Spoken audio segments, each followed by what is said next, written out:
السلام عليكم ورحمة الله وبركاته. صباح الخير عليكم وعيد سعيد علينا كلنا. ربنا يحفظكم دايما يا رب. موضوعنا النهاردة: امتى النرجسي يكرهك؟ ويا ترى ايه معنى كره النرجسي ليكي؟ يا ترى النرجسي بيكره الضحية عشان الضحية بتأذيه، ولا ايه الموضوع بالظبط؟ زي ما تعودنا مع بعض، لايك وشير وسبسكرايب، ادعموني كتير على صفحتي فيسبوك هناء السيد، ويلا بينا نبدأ الفيديو. النرجسي بيكره الضحية مش لأسباب خاصة تماما بالضحية، ولكن هي أسباب خاصة بالنرجسي. النرجسي يشعر دائما بالقلة، يشعر دائما بالقهر، بالذل، من غير ما حد يجي جنبه، من غير ما حد يوجه له أي إساءة.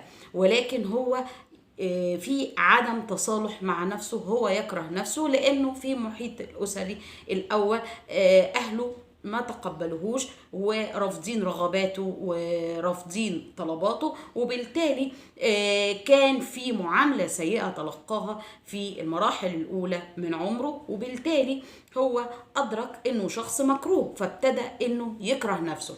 فبدل ما بيوجه الشحنة السلبية دي ويوجه الطاقة السلبية دي والمشاعر السلبية إلى ذاته، ويبقى عنده ألم فوق الألم اللي هو أصلا بيعاني منه، فهو بيوجه المشاعر السلبية دي للخارج.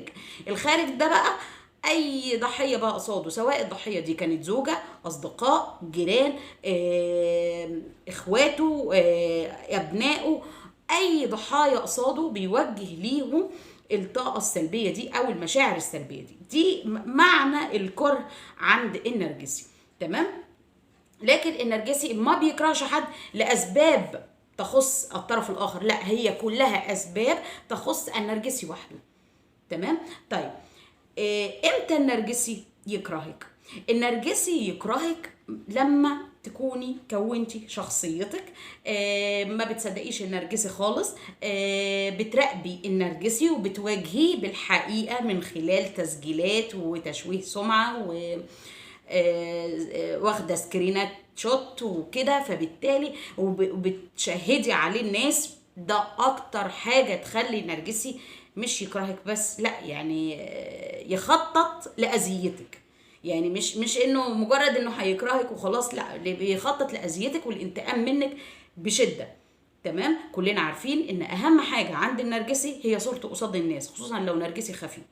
تمام. فبالتالي انت لما بتيجي تشوهي السمعه دي وتدي الناس صوره غير الصوره اللي هو تعب في اقناع الناس بيها، دي بتبقى المشكله الكبيره بينك وبين النرجسي.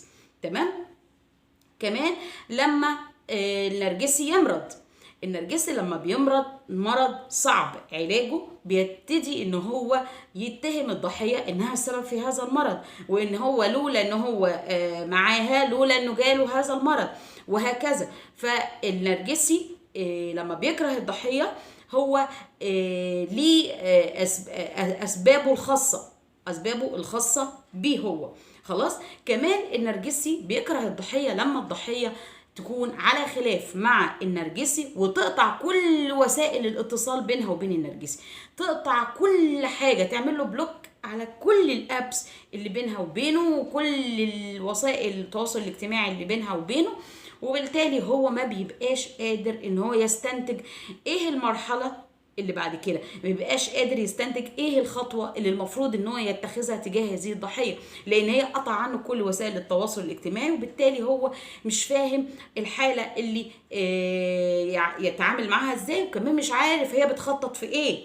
خلاص. وده اكتر حاجه تألم النرجسي او تخليه يكره الضحيه، ان هو مش فاهم ومش عارف الضحيه دي بتخطط له لايه. واحنا عارفين دايما النرجسي شكاك، النرجسي شكاك جدا، خواف جدا، جبان جدا جدا جدا. النرجسي يا جماعه على قد ما هو بيهدد، على قد ما هو بيتوعد لك، على قد ما هو بيصدر لك شحنات سلبية كبيرة جدا جدا، على قد ما هو جبان جدا جدا جدا. خلاص. فانت اللي بتعملي من الفار اسد. تمام. من الحاجات اللي بتخلي النرجسي يكره الضحية برضو انه يكون مش عارف يمارس عليها الاساليب النرجسية بتاعته. كل ما يجي يمارس عليها الاساليب النرجسيه تواجهه بالحقيقه، تواجهه بالتلاعب اللي بيعملوا عليها، ما بتصدقش، ما بتقتنعش بالهوفرنج، ما بتتصدى للتشكيك اللي دايما بيصدره لها، ودايما بتدافع عن نفسها بزياده وبتاخد موقف وتسيب المكان وتسيب البيت وتعمل مشاكل وتجيب ناس وتشهد ناس، ويعني مش ساكتة على حقها. خلاص النوع من الضحايا دوت النرجسي بيكرهها جدا جدا وبيسيبها ويهرب بسرعة. ليه؟ لأنها هي مصدر لتشويه سمعته، هي مصدر لجلب الأذى عليه وتشكيك الناس في شخصيته وفي عقليته وفي تناوله للأمور. هي بتشكك الناس في بما فيه الكفاية، بالإضافة يعني هي بتعمل كل ده وفي نفس الوقت هي ليها جماهيرية بقى، في ناس بقى إيجابيين بيحبوها جدا جدا جدا، وفي ناس بتدعمها نفسيا وكمان بتصدقها، والناس دي ضد النرجسي. فبالتالي النرجسي هو داخل في حرب يعني كبيرة جدا، هو مش عارف هو بيحارب في انهي جبهة، وبالتالي هو مش عارف ياخد حقه ومش عارف يشعر بالانتصار. احنا عارفين ان النرجسي في اي علاقة لازم يكون منتصر، لازم العلاقة، اي علاقة النرجسي بيدخل فيها هي علاقة يا غالب يا مغلوب، يا قاتل يا مقتول، فلازم هو اللي يكون المنتصر، هو الغالب وهو القاتل. تمام. فبالتالي القصة دي كلها مش بتتيح ليه جو انه يقدر ان هو يتلاعب بيها. خلاص. فبالتالي هي بتبقى مصدر لأذى النرجسي. كمان لما تطور ان الضحية لما بتطور نفسها وتقتنع بنفسها وترجع لمشاعرها الأولى وتقتنع بشخصيتها وترفض الشخصية المزيفة اللي النرجسي كان طول عمره بيقنعها بيها أو بيقنع الناس بيها. خلاص النرجسي بيعمل للضحية شخصية مزيفة، مش انت بس اللي بتقتنعي بيها، لا ده كمان بيصدر صفات الشخصية دي للناس اللي بره، وبيتكلم عليكي كلام مش موجود فيكي اصلا، وكلام كله غلط. الكلام ده هو محتوى الشخصية اللي هو صممها لحضرتك، هو محتوى الشخصية. بالتالي لما انت بتقتنعي بالشخصية دي وهو بيجي يتكلم عليكي كلام مع الناس، فبالتالي لما الناس دي بتيجي تكلمك وتلاقيكي انت بتتكلمي بمحتوى اللي هو قالوا عليه، يبقى هو اللي صادق. تمام. فهمتي؟ فدي اللعبة اللي النرجسي دايما بيحب انه يلعبها.